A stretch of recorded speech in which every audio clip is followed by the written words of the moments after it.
This podcast is brought to you by Viking Capital, your best friend in swimming pool financing for over 20 years. Thanks for joining us on another episode of Pool Magazine Podcast. Today, I'm with one of the leading experts in waterproof bond coatings for the swimming pool industry, Vito Mariano, president of the Bay Street. Thanks so much for joining us today, Vito. Thank you, Joe. Thanks for the invite. I appreciate it. Hey, Vito, today I brought you on the show because of the recent tragedy that transpired down at Surfside at the Champlain Towers. There's facts coming out and rumors are flying around that failed waterproofing may have actually been a contributing cause to the collapse of the structure. And I wanted to bring you on the show today, not so much to talk about, hey, was this the direct cause of it, but from an expert standpoint on waterproofing. I mean, you see this kind of stuff every day, day in, day out.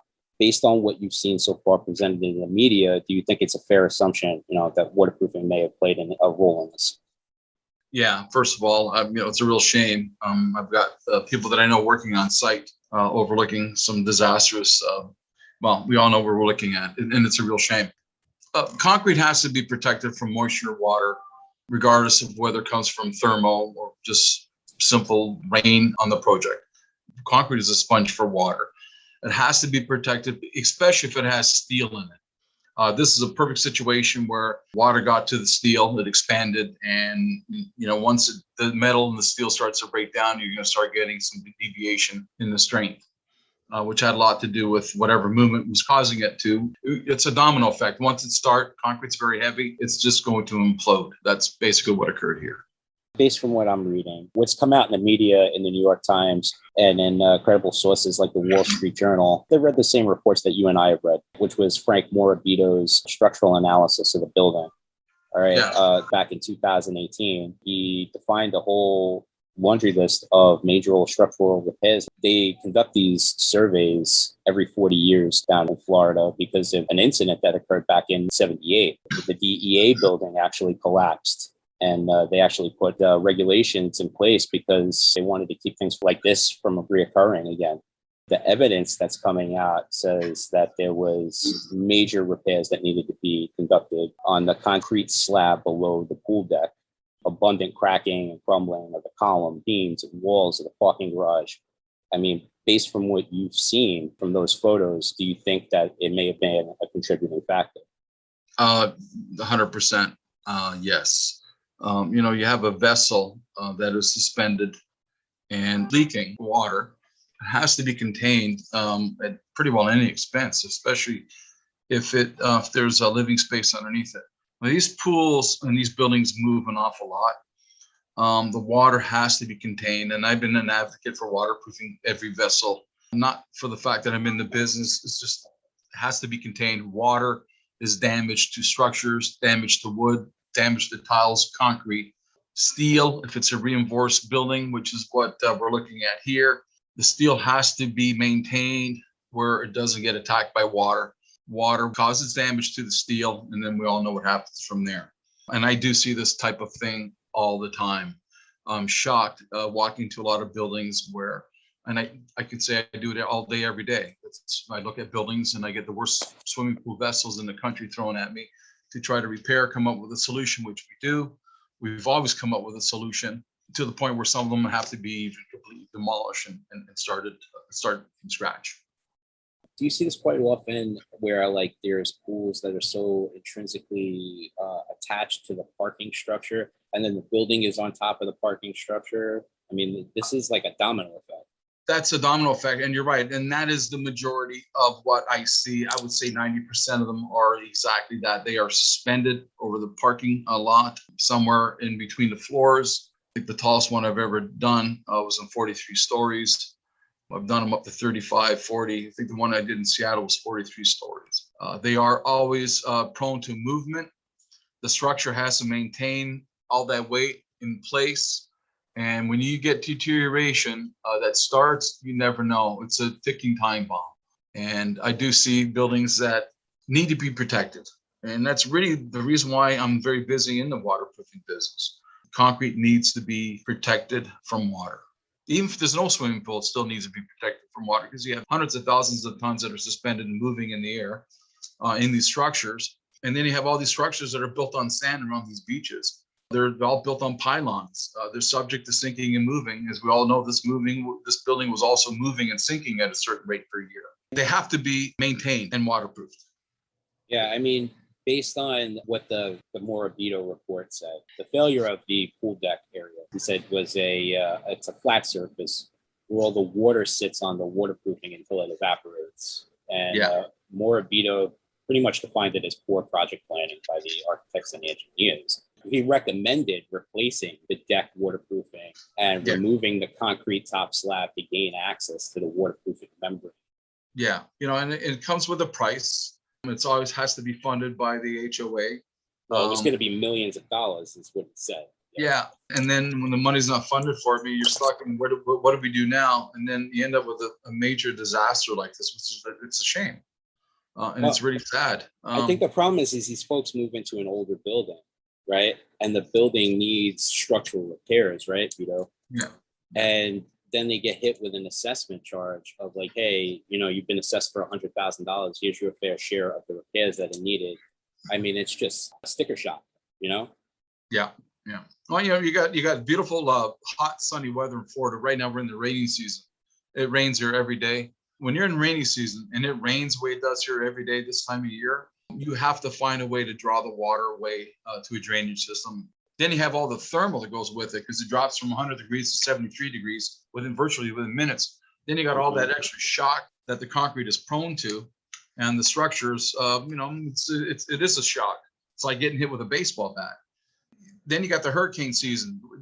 My own home has an eave trough that's 8 inches wide and still can't maintain the water to a drainage system. It just pours over the trough that's built around my home. The water can be contained. It can be diverted. Waterproofing is not an expensive process. It's just really not. It's one of the less expensive ways to protect your building, protect the concrete and the steel that we're working with. It's really not that expensive. Yeah, I mean, basically what they were recommending was removing all the pavers, the setting beds, the concrete top slab, and the waterproof down to the reinforced concrete structure. That kind of work was going to disrupt residents in the building probably for a long time. Do you think that's kind of like why they put off doing this as long as they could? Most likely, yes. I mean, it brings to another project that I worked on actually in Sarasota, Florida. So I won't mention the name, but a very well-known name. They had to vacate the whole 12-story unit condominium. The whole building split in half, separated 4 inches, and that was the whole building. Again, we're dealing with water getting down to the foundation. It was sinking and it split. So we went in there and assessed it. We had a whole pile of engineers for almost 2 years assessing what we needed to do. The condos were selling for $15,000 to $25,000 each. They were oceanfront condos. And we worked with a local company to design a way that we can waterproof this pool. That's been completed for just over, I guess, about 4 years now. That's perfectly intact. Those condos are now, they were bought up by maybe 2 or 3 people at $15,000 to $25,000 a piece. Now they're worth $500,000, $600,000, $800,000 for your period. Nobody wanted to buy them. They were giving them away. Again, a lot of people got hurt by it. It was a real shame. It's all related to water damage. Water has to be diverted to where it needs to be properly drained away from the concrete, the steel, the system, the building. Let's get into a little bit of the technical stuff, Vito. I mean, you read the same report that I did, all right? And in the Morabito report, he said that the underside of the entrance and the pool deck where the slab was epoxy injected, that there were cracks that were radiating, and that these were part of the originally repaired cracks, right? Yeah. That these were new cracks. And he said that the application was not continuous, and then it was evidence of poor workmanship. I mean, what could have been done to do this thing the right way? Well, you have to use the proper material to do your injections, first of all. I would never use epoxy to fill a crack that it's going to move. Epoxy, first of all, it's a very rigid material. You need something that's going to elongate. So when it does move, and they do move, and they're designed to move, that's why they have expansion joints in buildings. That movement, all the contraction you're going to get, you need a material that is waterproofed. I won't mention any names. There's a few companies I recommend out there that I work with all the time. that is a waterproof caulking and injection system. That's what you use. So the failure of using the proper material will always create some damage in the future if there's any additional movement or water. Now, this kind of thing happens all the time in other countries. I mean, it's very rare that something like this would occur outside of a bombing or a malicious act or something intentional to take a building down. Yeah. Right. But yeah, I mean, this is pretty common in other countries with lower building standards than. I mean, do you see this kind of thing? I know you're a worldwide supplier and that you work all over the world. I mean, is this something that you see pretty frequently in other countries? We see it a lot more frequent in other countries. There is even a lot of money in third world countries that, their building standards are not like they are in North America. I mean, I do a lot of business all over the US, North America, including Canada. Our standards are really, really high.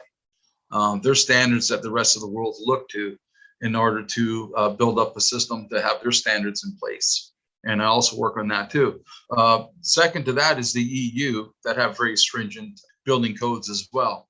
They're all stemming from what North America has done. And the CAN from Canada and ASTM in the United States have very high-end standards that the world really looks up to. Those are the standards that we always apply when we're working on projects outside of the United States. There is countries out there that, the concrete, the thickness, the porosity, the PSI, all substandard type of building. Not all of them, but they're getting so much better over the years. But the stuff that they built 20, 30, 40, 50 years ago really scares me. And the biggest part of this whole thing right now, Joe, is these buildings that are falling apart that were built 40, 50, 60, 70 years ago now are the ones I really am starting to worry about. Because those standards don't even come close to what we had today while they were being built back then. So there is a lot of damage coming our way. Yeah, I mean, I posted a photo in Ask the Masters of the pool equipment room. Actually, it got posted to Miami Herald. And yeah, he said that he hadn't seen anything quite like that in decades. He said they don't even use that kind of steel anymore. Couldn't believe what was going on down there. There's a lot of crumbling in that photo. Did you see that?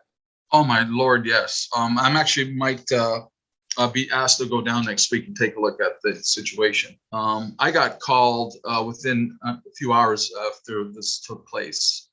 And, it's always shocking to hear it. My heart really goes out to the people that are really suffering from it. But, I'm going to go down and I'm going to assess it. I'll put my thoughts together. I really believe that, concrete, the top layer of that, anything that, just the balcony alone that weighs 8,000 or 9,000 pounds, if that falls on top of another balcony, it's a domino effect. It's just going to crumble. And then you got all that weight falling on top of each other. And then you got some movement, which I think came from the pylons underneath it. It's a falling down effect. It just continues. Yeah, it's that pancake effect that they were talking about. Yeah, and it picks up the momentum. Just what happened to the Twin Towers, same thing. Once it starts to implode and the weight starts to drop, it's just so much weight. I mean, you're dropping. Say the top floor weighs 300,000 pounds, plus the force. You can double that, hitting the floor underneath it, and just by the time it gets 3 floors down, it's a tremendous amount of weight.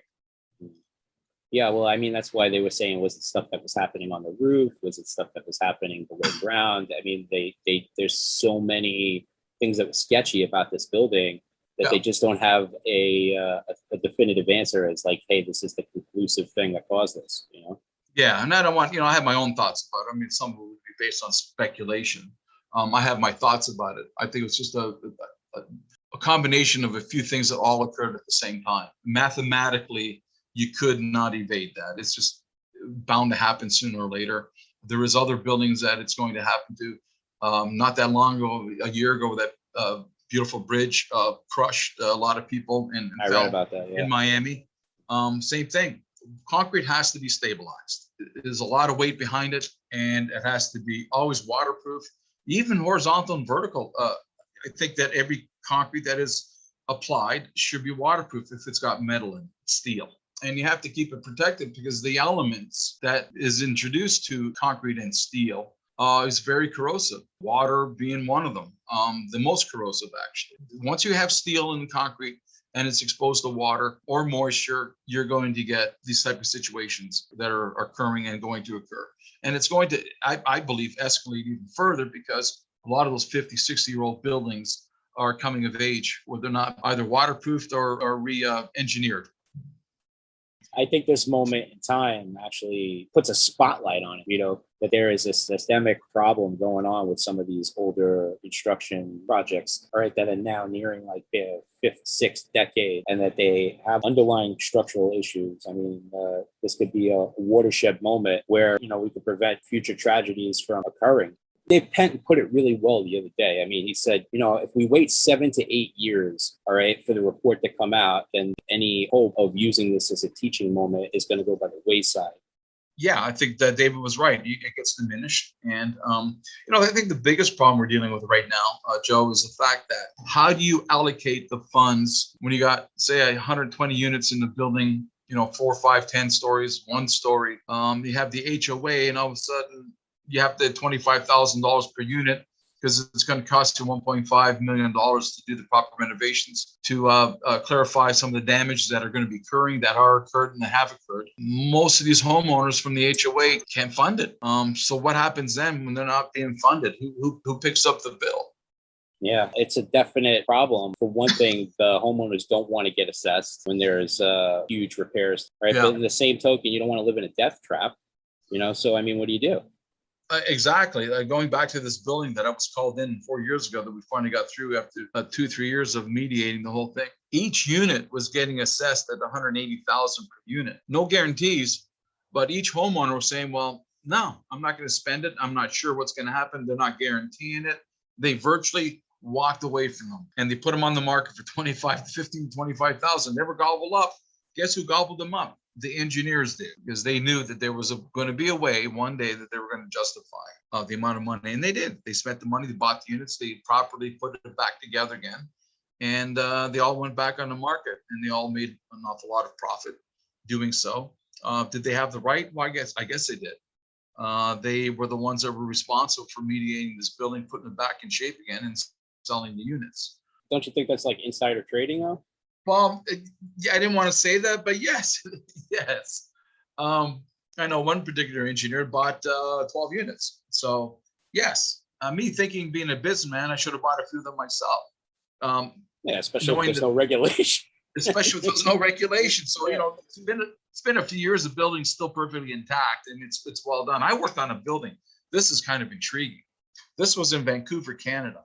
It was a 57, 58-story building. The building was actually sinking on the one side, the north side of the building. They brought a bunch of engineers, evacuated the whole building for 2 years, and they came out, some genius, which I thought was something I never would have thought of. They found a way to slowly jack up the building by freezing it. And then they hooked up a cooling system, a freezer system to the dirt. In order to keep that building preserved and intact, they have a 24-hour freezing system that keeps that whole area of the dirt frozen, so there's no movement. So like liquid nitrogen or something, they pump it to the ground? I'm not sure what the system was, but the engineers, they were responsible for it. They approved it and kept it intact. And then I guess they did a lot of reconstruction after that, which was hard for me to believe when I was reading about it, and I just kept looking into it.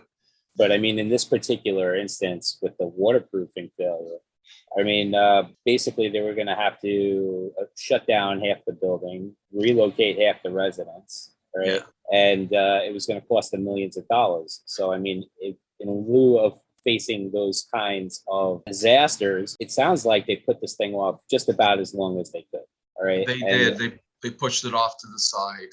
Yeah. I mean, eventually, it's like living with a rattlesnake. Yeah, you live in the same box. Most likely, he's going to get you sooner or later. It's the same thing.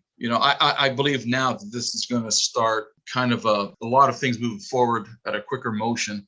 There's a lot of buildings out there that the HOA are actually going to be worried about. Are we living in the same disastrous situation? Because I'm all over the coast, and there is a lot of problematic pools out there that, because of the funding, have to go with the least expensive way in most cases to repair them. It's putting a Band-Aid on it. I mean, eventually it's going to fail.